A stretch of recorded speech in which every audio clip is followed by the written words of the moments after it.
Okay, hello again with installment 3, maybe 4, I'm not even sure now. Uh, let's build a boat. Okay, here we go. I'm pretty much done with the outside framing now. I still got to do the shear along the bottom. I'll show you that in a second here.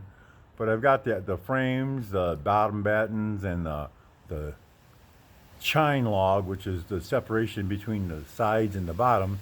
I got that installed, and believe me, it was a real chore. I've had numerous issues that I've had to try and correct one way or another.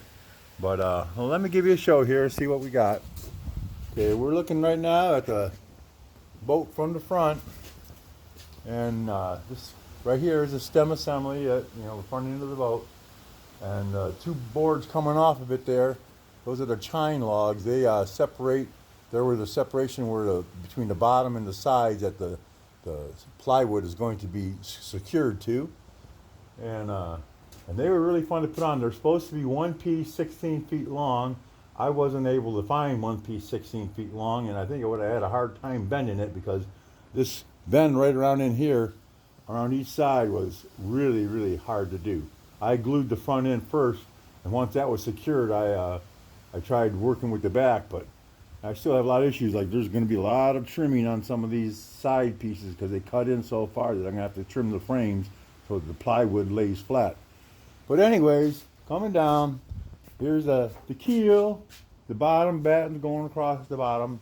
Here's a chine log on this side, and there's a chine log over on the other side over here.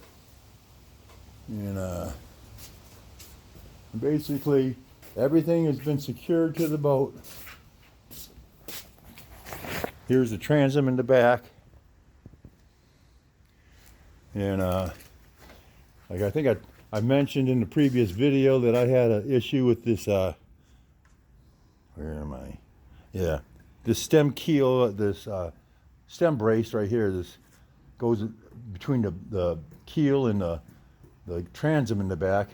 I made it longer than the plan said, so it ties right to this frame right here.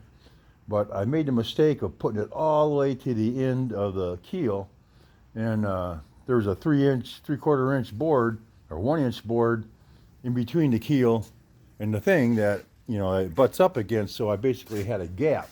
So now my boat's going to be about 3/4 of an inch longer than it would have been otherwise.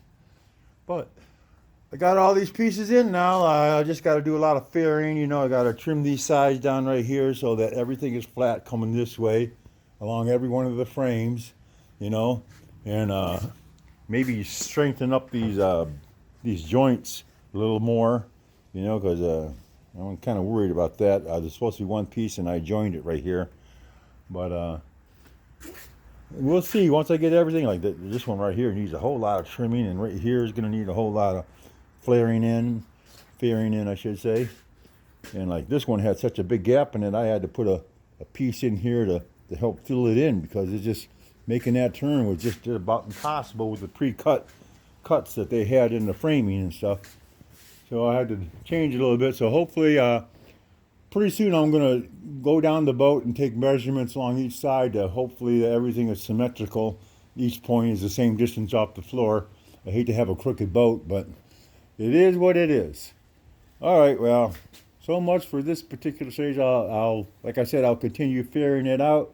I'll cut one of those sheets of plywood down to this 3 foot by 8 foot and start laying it on the boat to see how well it's going to fit along the edges and the turns and all that kind of good stuff.